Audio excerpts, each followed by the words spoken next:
Well, I just watched a documentary called The Conqueror, Hollywood Fallout. It is a 20 is a 2023 documentary about the making of Howard Hughes Howard Hughes's movie starring John Wayne, The Conqueror, about Mongol warrior Genghis Khan in his early years, where he was known just simply as Temujin. And the that movie is remembered as one of the worst films ever made and one of John Wayne's worst films ever made.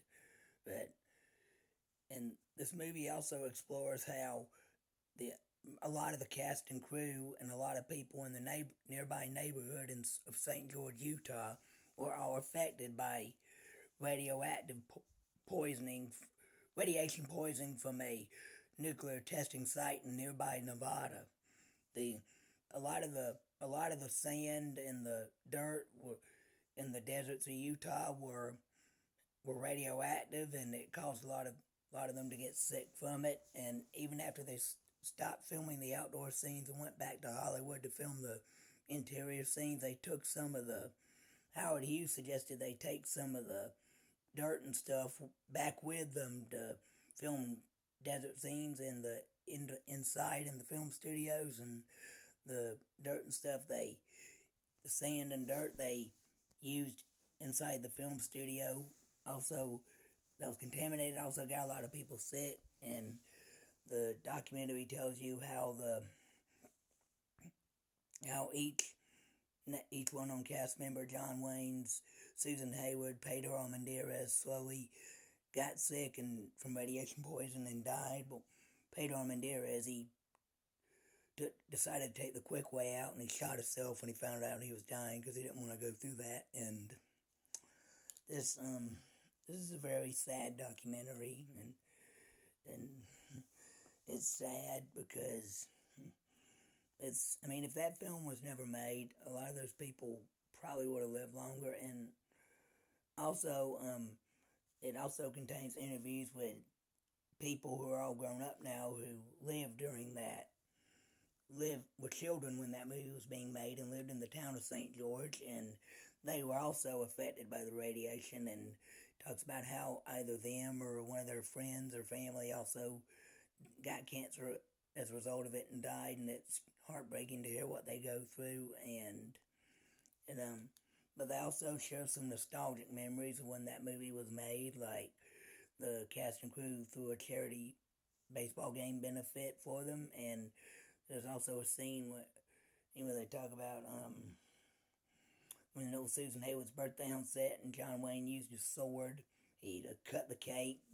And back to the movie, the dialogue at The Conqueror, I bought that movie on VHS when I was a kid, and I liked it just for the action and for the fact that John Wayne was in it. And even though watching it today as an adult, you notice how silly the dialogue is and how hammy the acting is.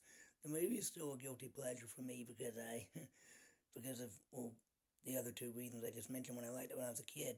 Swashbuckling action and John Wayne. And John Wayne, there's a rumor that he was drunk when he accepted the role and read the script, and when he was sober and he read the script when they were filming, they say this in the documentary, they say he told the scriptwriter to rewrite his lines. He said, but then I'd have to rewrite the whole thing and we'd have to start over. They didn't do it, and because the dialogue was awful.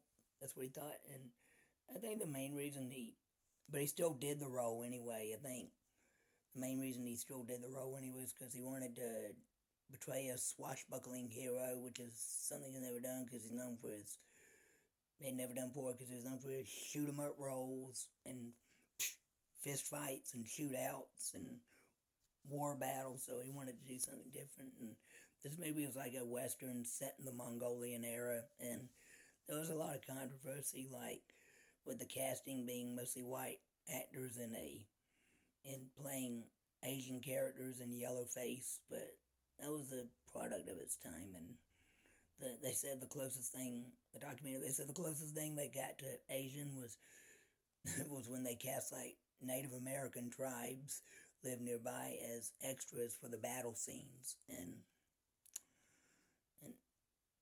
and it talks about how there are still Also talks about how there's still people today having like, they're called the downwinders, the people who were affected by the Nevada nuclear site tests, and I think their relatives are still suffering from that today. And this is a pretty good documentary, and it's worth a watch if you haven't seen it. I give it 8 stars on IMDb and a thumbs up on here.